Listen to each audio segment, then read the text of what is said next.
换装 MC1 只是后备军实战化改革的一个开始。8月1日，台南陆军第137旅的召集令生效了，后备军人陆续报到，他们大多是退伍多年的学长，对教招流程熟悉的不能再熟悉，报到、安检、核对资料、体检，然后领装备。但他们领到的不是那只闭着眼睛都能拆解的 T65K2 步枪，而是一支陌生的美制 MC1 突击步枪。美制 MC1 此前只在海军陆战队等少数单位零星露面，这一次陆军首度以全旅规模配发，超过2000名后备军人人手一支。消息传开，连常备部队都眼红，为什么后备军的装备比常备的还好？明明自产新枪 T112 已进入量产，为什么后备军拿到的是 MC1？ 国防部对后备军寄予了怎样的厚望？从 T65K2 到 MC1， 后备军不只是换装了一把枪这么简单，这是把后备军从拿着旧枪凑人数的储备状态，一把拽进了现代化单兵装备体系。先说弹药，两者都使用 5.56 乘45毫米北约标准弹药。T65K2 的弹匣 MC1 可以直接用，后勤上无缝衔接，不需要重新建立弹药供应链。再看重量， T65K2 空枪 3.55 公斤， MC1 空枪 2.88 公斤，差了将近 0.7 公斤。就算 MC1 的30发弹匣装满，也不过 3.4 公斤，比 T65K2 空枪还轻。还有长度， T65K2 的枪管长达20英寸，这种设计就是为开阔地带作战准备的。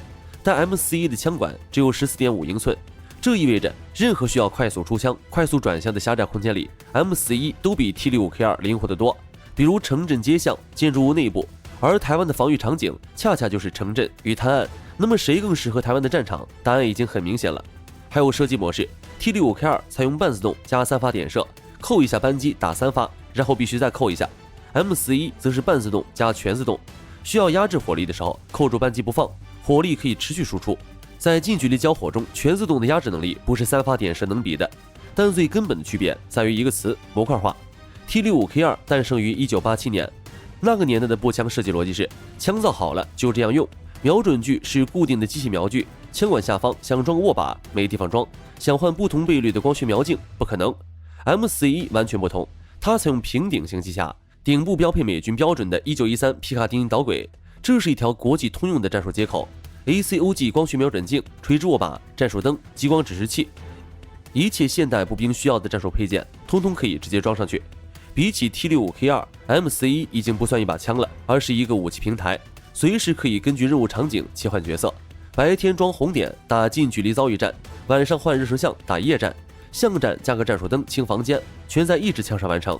这恰恰暴露了台湾后备军改革的真实意图。国防部真正要做的是一个让后备军人从拿过枪的人变成打起仗就能迅速投入战场的人。MC1 只是一个转化工具。这时候可能就有人想问了，台湾又不是没有现代化步枪，为什么不能用自产的枪，比如 T112？ 单纯从性能来看， T112 绝对不差，甚至可以说在很多指标上 T112 比 MC1 还要先进。它继承了 AR15 构型，却做了大量针对性优化。枪管达到16英寸，枪管寿命从6000发提高到10000发，增幅将近70%。枪身双侧均有枪机拉柄、射击模式选择器和弹匣释放钮，左撇子也能轻松操作。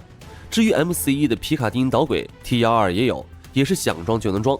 而且国防部已经明确，量产版本的 T112 会根据任务搭配4倍镜、内红点、激光指示器等附件。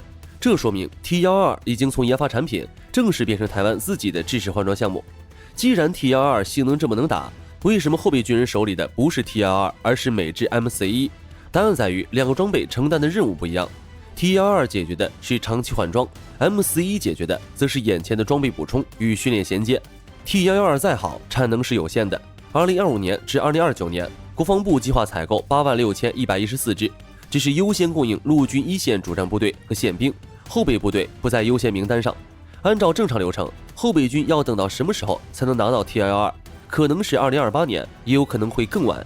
在此期间，难道要后备军一直拿 T65K2 训练吗？当然不可能。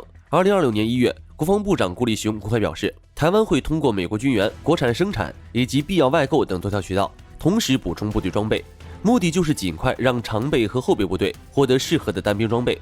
这批 MC1 就是美国的军援装备，一不要钱，二不用等生产，美国也有现有的库存，只要到手就能用最快的速度更新后备军装备，提高后备军战力。MC1 进入后备军之后，影响最大的就是训练体系。后备军过去最大的问题就是在分散的短时间训练中无法养成并保持战斗习惯。今天教招学一套，明天再来可能又换一套。退伍时使用 T65K2， 回来之后却发现常规部队正在向 T112 升级，甚至不同单位还装备着不同枪械。对于后备军来说，足以让人大脑宕机。M41 提供了一种成熟的标准答案。美国军队已经围绕 M4 体系建立了几十年的操作经验，从武器保养到附件使用，再到战术训练，都有成熟的方法可以参考。台湾不需要重新发明一套理论，可以直接把成熟经验拿过来，再根据自己的任务进行本土化，这对后备军来说尤其重要。甚至可以说，这还是进一步向美军体系靠拢的尝试，先让一部分后备单位使用美制武器，再让他们接受与美式装备相适配的训练，让这些人真正进入战备状态之后，不会面对完全陌生的装备体系。因为台湾军队此后注定要和美军体系挂钩，美国对台军援本身就是一种政治和军事信号。美国此前已经通过总统拨款授权等机制，直接从美国国防部库存向台湾提供防务物资。美国国会研究处也指出，台湾已经成为这种制度安排下的重要受援对象。与此同时，美国近年还通过 FMF 等机制扩大对台军事支持，之后台湾武器库里的美制武器只会更多，不会更少。那么后备军装备美国武器，实际上也是在提前建立美元来了之后怎么接的能力。很多人容易忽略这一点。战争状态下，真正困难的是送到以后有没有对应的训练、后勤维护能力。后备军提前接触 M41， 提前熟悉美制武器的操作和维护，等于在为一件事做准备。当更多美元武器进来的时候，有人会用。从这个角度看， M41 这种成熟装备实际上是在给后备军提供一个标准化入口，最终让台湾慢慢适应未来可能出现的联合行动环境。综合来看， T112 代表的是台湾试图建立自己的国产步枪体系，而 M41 代表的则是台湾正在越来越深地进入一个以美国为核心的军事体系。这两件事并不矛盾，甚至可以同时存在。台湾可以继续生产 T112， 保持自己的军工能力，同时又大量吸收美国装备，快速提高部队现代化水平。无论怎样，台湾都不亏。如果我们继续把视线往上拉，就会发现 M41 对应的是台湾整个备战思路的转变。这套改变在汉光演习里体现的最明显。过去的汉光演习被人诟病最多的地方就是剧本化，什么时间、什么地点、打什么仗，全部提前写好。反观现在的汉光，开始回答另一个更残酷的问题：如果原来的计划被打乱，原来的指挥体系被打掉，通信被切断，甚至基层部队和上级失去联系，还能不能继续完成任务？这才是实战化改革最核心的一次转变。2026年的汉光演习从最开始就透露着不平凡，国军抛弃了预设剧本，调整了过往探案决胜的战略思维，朝多域拒止方向推进。最关键的改变就是明显参照美军经验，以战力保存、纵深防御、持久作战为核心理念，设计备战部署、战力防护与保存、联合反登陆、纵深防御及持久作战等多项科目。在这个战略思维的指导下，这次演习明显带上了美军的影子。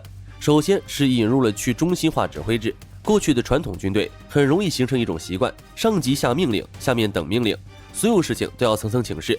这种模式在和平时期非常稳定，但到了现代战争，恰恰可能成为致命弱点。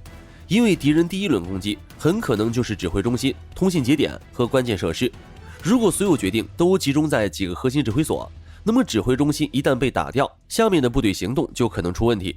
所以演习专门预示了高层指挥枢纽遭摧毁后，一线部队如何自主实施作战任务。其次是全面引入美军的指挥沟通机制，反向简报。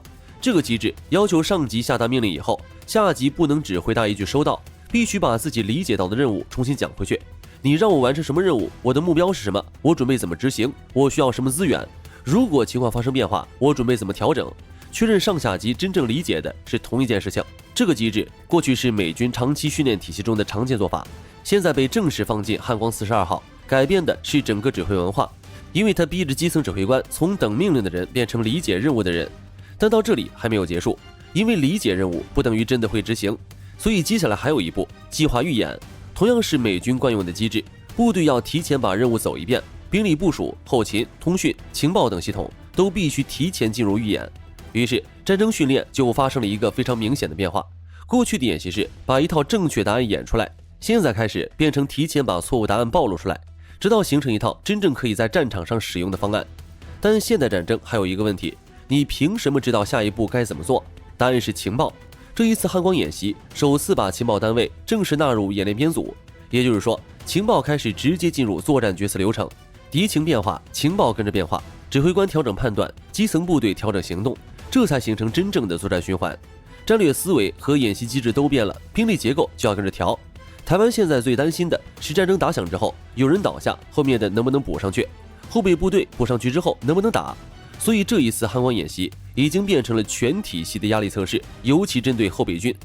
从这一次的演习规模也能看出来，2025年的汉光41号只动员了1个旅，约3000人；2026年翻了1倍，南北各1个旅，超过5000名后备军人。北部是台北后备旅，南部是陆军步兵137旅。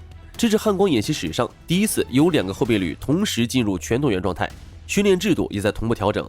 2026年起，教召全面统一为14天，过去5至7天的旧制正式取消，同时取消参加一次14天可折抵2次的救济制，改为列给1次，以4次为限。后备军人累计受训时间最多可达56天。课程纳入了无人机、海马斯多管火箭系统等新式武器训练。与此同时，2026年还推行了原兵归原位的做法，退伍时是步枪兵，教召回来还是步枪兵，这就是顾立雄所说的精准动员，依照专长精确召集对应人员。顾立雄还透露，明年将恢复语文考试，充实基层领导干部。当我们把汉光演习的一切改革串联起来，再回头看这支 MC1，就会发现换枪只是一个切口，台湾真正在做的是重新定义后备军在整体防御体系中的角色，这才是后备军改革真正的突破。今天的视频到这里就结束了，大家认为经过一系列改革，这套体系在战场上能撑多久？欢迎在评论区留下你的精彩观点，千万别忘了点赞、关注、收藏并转发给身边的军民朋友。感谢大家的收看，我们下期节目不见不散。